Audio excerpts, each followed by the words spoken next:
meditation is reality checking your central nervous system. And so why we hate meditation, if you're driven like me, we got this brain up here that is driving 9 different lanes, 10 different lanes of problems that need to be solved. And what that does is causes our central nervous system to floor the gas pedal. And so we're, why are you so hyper? Why are you so revved up? Is because that's the way we're wired. Never close your eyes again when you're trying to meditate. Because when you do that, it actually turns off our major threat detector and it allows this frontal lobe just to go run wild. If you hate meditation, you're not alone, particularly if you got the kind of brain I do, which is, if you've ever been diagnosed or thought you may have ADD, ADHD, whatever they're calling it these days, neurodiversity, and meditation, like the stuff that they try to tell you is good for you. You sit there and close your eyes and imagine a green field. What happens to me is all of a sudden I got pizza and naked chicks running around and all of a sudden my head goes, wow. That's because most meditations are not designed for people like us.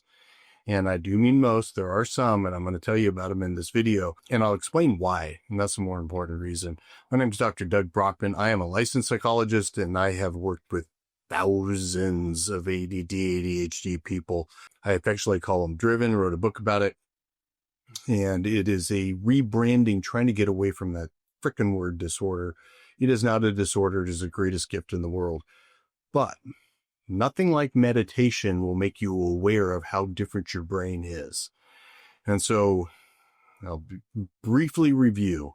There's a bunch of different videos. I'll put a couple of links above that go deeper into our brain structure, go deeper into the sense of self. And I make a bunch of cool videos around really our psychology and how to optimize what we are. Meditation is one of the fundamental things. And meditation is not usually what people teach it to be. Meditation, very simply, and let me start with the big picture first, because that's the way our brains work. Meditation is reality checking your central nervous system. And so why we hate meditations, and so our brains are, if you're fortunate enough to have a brain like mine, we are literally wired for a different world. And so very simply, if you've never seen my stuff before, I'll go over it real quick. Very simply, the agricultural revolution that started 10,000 years ago really ramped up about 3,000 years ago. And then the industrial revolution, and then this technology revolution, and all these revolutions, the human brain adapted relatively quickly to the changes in the environment. And so what happened, what seems to have happened 10,000 years ago, is a much harder place to live. And a brain like ours, which is designed for chaos and designed for trauma and really designed to survive in a very difficult world, very simply, the world got really easy over the last, especially the last 100 years, 50 years, 25 years. It's getting easier and easier and easier. And so the human brain, and we're just a bunch of monkeys, adapted to a very predictable, very safe, very linear world. And why would it do that? Because that is, we adapt to what makes us survive. And so 10,000 years ago, most of us were wired like us. Now we're about 5%, 8%, somewhere in there is my guess. Maybe a little more, maybe a little less, but 92, 95% of the human population, when you put them in a functional MRI, which tells us what part of the brains are being active, you see this ball of activity right here. It's called the left prefrontal, and it's associated with this thing called the executive function. And it is a cornerstone of the difference between us and them. And so you put us in a functional MRI. We do not have this ball of activity. What we have is something called the occipital activity, or the back of our heads light up. And the way our brain works is eyesight comes in here, crosses through the thalamus, and then imprints on the back of our head. And so we have visual dominance. And so we use our eyeballs to go through the world. And if you're in a pre-agricultural world and there's say 2 tigers and people hitting you in the head with big sticks, that is a very important thing for you to do, is be able to use your eyesight. These things are the quickest and easiest way to determine safety. And believe it or not, most people are not wired that way. They're wired for a farming world or a linear world, where if you think about the difference between a farming world and a pre-agricultural caveman, survival of the fittest with things trying to eat you all the time world, what it takes to survive as a farmer is adherence to structure and routine. So the executive function in the brain is not something that actually allows them to focus. What it actually does is tunes out information. And so they really live in a different world. They live in a much narrower band of awareness, where we, on the other hand, we see everything. And so if this is starting to make sense to you, you're like, I am different. And when I walk into a room and I look around, I can see the 13 different things that pay attention to. Like, whoa, where most of your friends that aren't wired like us are going to just walk into the room and not even like, what are you paying attention? Don't you see that? They don't. They literally don't see it. It's tuned out. And so it's like, whoa. But, as a hunter or a hunter's brain, occipital dominance combined with this frontal lobe that actually I call multi-thinking. And they'll put a link at the end of this video to an assessment that I've actually created. It's a real psychological assessment. It's not some simple thing. It did a bunch of research on it, and it's 10 major variables that make us different. And this is one of the primary ones, is hypofrontality, defining feature of ADD, ADHD. And so what it does, rather than having a part of the brain that's tuning out information, it allows us to track lots of information. And so we have this brain that is literally multi-thinking. We are thinking about 7 different things at the same time. And so most meditations were created by farmers for farmers, and that makes sense because that's what most people are. And so very interestingly, the style of meditation that I teach and have relied upon for 25 years to not only keep myself alive, but many others, it allows me to actually manage my impulses. And so this reality checking. And so you try to do one of the farmer meditations, which is, close your eyes, imagine a green field. And in this green field, picture a waterfall. Our brains immediately fill in that picture with 13,000 details that farmers are tuned out to.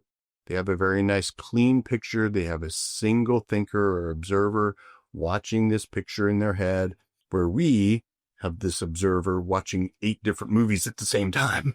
So, it is not relaxing for us to close our eyes. It's the primary takeaway from this video. It is not relaxing. I worked a bunch in Navy Special Warfare with a bunch of SEAL guys, and get them to close their eyes with a bunch of their buddies around. Close your eyes, and they immediately like, who's going to smack me in the back of the head? Because these are the best threat detectors we have. And again, if you're wired like me, you're wired for a world that's full of danger. It's a trauma-based wiring system. And so we are really on guard and hyper-vigilant. Compared to them, we are hyper vigilant. But for us, it's the norm. And so that style of meditation, to where they're close your eyes, imagine this. If you take anything from this video, never close your eyes again when you're trying to meditate. Because when you do that, it actually turns off our major threat detector, and it allows this frontal lobe just to go run wild. And so the simplest way I teach meditation, and this is really the foundation of it, and I'll build on this video if you guys like it. I actually have a video course, 6 weeks, gives you, I think, 3 videos a week and kind of walks you through the whole thing. But very simply, meditation is reality checking. Meaning what? If you're driven like me, we got this brain up here that is driving 9 different lanes, 10 different lanes of problems. that need to be solved. And what that does is causes our central nervous system to floor the gas pedal. And so we're, why are you so hyper? Why are you so revved up? Is because that's the way we're wired. We are wired like Ferraris. And so we've got this system that is like crazy. Most importantly is that you're sitting there, you're not in reality. What are you doing? Your central nervous system is actually attached to all the noise in your head. And so there's this very simple teaching of meditation. Meditation is really reality checking. And, the Japanese, very interestingly, most of the country, 90% of the country, thereabouts, a little bit more actually, are something called Soto Zen, S-O-T-O Zen. And Zen meditation is what I follow because it's the simplest, most pragmatic, most direct. And as meditation teachings moved from India and moved east, they finally got to Japan. And by the time I got to Japan, it got simpler and simpler and simpler and simpler. And so if you got a driven brain like me, we love to complicate the shit out of stuff. And so I find that the most useful. And so interesting, 90% are Soto Zen, which arose out of the rice farmers. And so it's very slow, it's very predictable, it's very methodical. Literally, it's for those that are wired to sit around and watch things grow. Not me. What I'm wired for is get it done. And so there's another sect, less popular sect, very small sect in Japan called the Rinzai-ji. And it's came to this country primarily through a guy named Joshu Sasaki, and he was very much the last ordained monk post or pre-World War II. So he was something kind of special. It was before the empire took over and did some really horrific things to that country, but he was very clear in his teaching, and it's a very simple teaching, and it's an eye-open meditation. And so this eye-open meditation, and so what we're doing in meditation is distracting ourselves. You got this observer in your head, and this observer is watching the 9 different thoughts and about things in the future that aren't happening now. And so very simply, meditation is about noticing, using your eyeballs and orienting to anything happening in the present moment. And so again, meditation is about really asking this simple question: is what's happening in my body, what's happening right now in your body, is it connected to reality? And this, how would you even answer that? So it's very Zen in that curiosity, and you start to I'm not sure it even, but you'll see as I become more present, my shoulders start to drop. I start to actually relax. Meditation is not about trying to relax. Not at all. Meditation is about trying to actually get your central nervous system attached to things happening in this present moment. And this present moment is this constantly unfolding, constantly changing thing. And so, and I do in my meditation course, I get deep into the breathing, and breathing is hopefully something you're doing right now, and something that you're always doing in the present. And so the other trick to this is one of the easiest distractions is sensations in our body. And, I give this monkey elephant metaphor, and I'll put a video up above, link to that. And I go into it probably in 3 or 4 different videos. Maybe they can find the best, but this metaphor very simply is, driven brains have got this Indian elephant that seems to have a mind of its own with a bunch of monkeys up on top trying to control it. But the monkeys jumping around are telling this elephant to freak out all the time. And so this third thing, this observer then, is the one that we're actually learning to put in charge during meditation. And this observer is very simply telling the elephant to pay attention to something else rather than what's going on in your thinking. Thinking's not a problem. It's just something I don't need to pay attention to all the time or right now. And so meditation, again, I keep it as direct as I can. And the metaphor that I often use, good one, is that you're right now, imagine yourself sitting in a train station. And trains, thoughts, come into this station. And you have a choice to get on that train or off that train. You're not trying to stop the trains. I'll say that again. You're not trying to stop the trains. What you're trying to do is get off the train and come back to the frickin' station. And so I say it again and again and again. You're not trying to stop the trains. Well, I can't stop thinking. I know. You're not supposed to stop thinking. What you're supposed to do is distract yourself from your thinking. And so this eye up here, this one here, and thank goodness the elephant or this central nervous system will start to and begin to orient its activity to what is being paid attention to. And so more importantly, really cool, is that all of the sensations you're having in your body are happening right now. This thing and this thing are two different things. This thing is wired for the immediate present moment. It's really the lizard brain. And so we are wired for, what it's paying attention to. Most of the time, again, we're paying attention to our thoughts and lost in thought and chasing trains. When you get off that train, see my eyeballs, and you orient, you can try it now, or really just look around. You'll feel that breath get a little deeper, and particularly on the exhales, like, whoa, here I am. And that orientation then, because the present moment is very special, and there's only one place in this world that's truly safe. That is right now. And so this truth, not an argument, well, I don't feel safe because safety is not a feeling.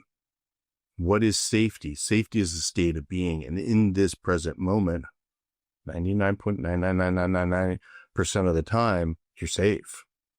I am safe. And knowing that, in my observer, looking around the room and letting my curiosity kind of flow a little bit and like, oh, that's kind of trippy. I'd never noticed that before. The thinking is going to automatically turn on when you start to label things, when you start to think about the mess in the room, when we start getting off that train and coming back to what else might you notice. That's all meditation is. It's not some mystical, magical thing. It becomes that pretty damn quick when you really get into what is the present moment. Happens to be one of my favorite names of God is presence. But this capacity to actually very simply start this orientation. I'm orienting to the present. All right. Thinking, label it thinking.